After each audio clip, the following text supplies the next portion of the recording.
Murega. Wacha nione kwa mkono wale wamefurahi Rais William Ruto amefika hapa leo. Leo ni leo, msema kesho ni muongo. Rais amefika hapa na amekuja hapa kwa sababu ya maendeleo yetu. Si namna hiyo? Hii maji sehemu hii ya Seven Forks Dam imekuwa ni hifadhi ya maji ambayo inatumiwa kutengeneza stima ambayo inaenda kila mahali katika jamhuri yetu ya Kenya. Lakini watu wa hapa hawajapata maji ya kutosha hata kama hizi dam ziko hapa. Ni kweli? Ni kweli. Ndio rais akaona hii Kamburu Dam itolewe maji, ipatiwe wananchi wa area hii ili wapate maji katika nyumba zao. Vile vile pale Kiambere amesema maji ya Kiambere isaidie hiyo sehemu. Si namna hiyo? Amesema vile vile Masinga itumike kwa sababu ya maji kwenda Mwea na Makema. Si rais amefanya kitu kizuri? Hii Mbeere South ipate maji. Jambo la pili, rais ako hapo kwa sababu ya stima.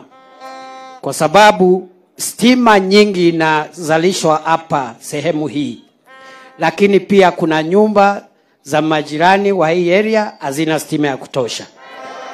Baadaye leo rais atakuwa anazindua mradi mkubwa wa kusambaza stima katika sehemu zote za Embu County ambazo bado hazina stima, ikiwemo Kamburu na Mbeere South. Na kwa hivyo rais atakuwa anaanzisha program ya last mile connectivity, 580 million shillings to connect 6,700 households. Nyumba 6,700 zitawekwa stima, ikiwemo mashule na zahanati. Rais aendelee na hiyo kazi? Aendelee asiendelee? Aendelee kujenga masoko, kutuundia barabara, kutuwekea stima na maji.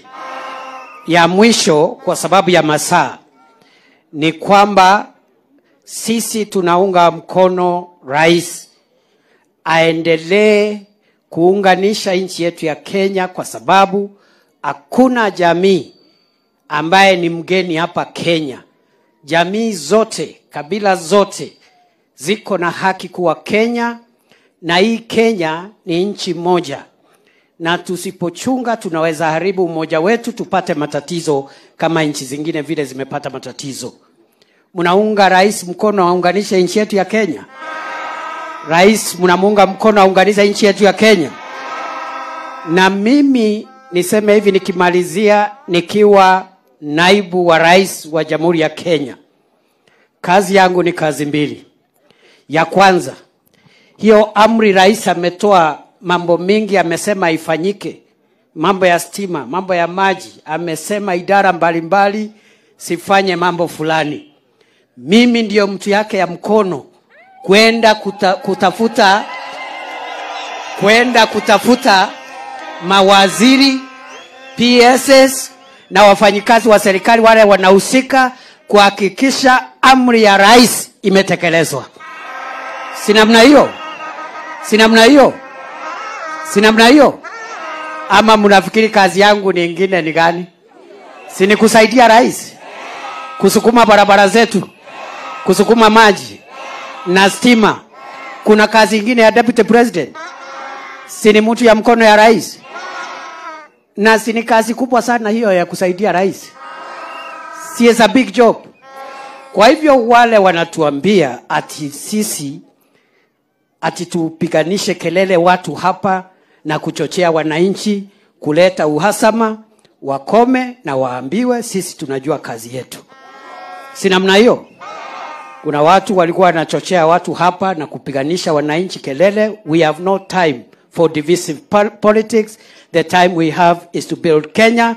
And as the principal assistant of the president, my business is to expedite the development of Kenya, including the development of Embu, Mbeere South, and other parts of our country. Namna hiyo?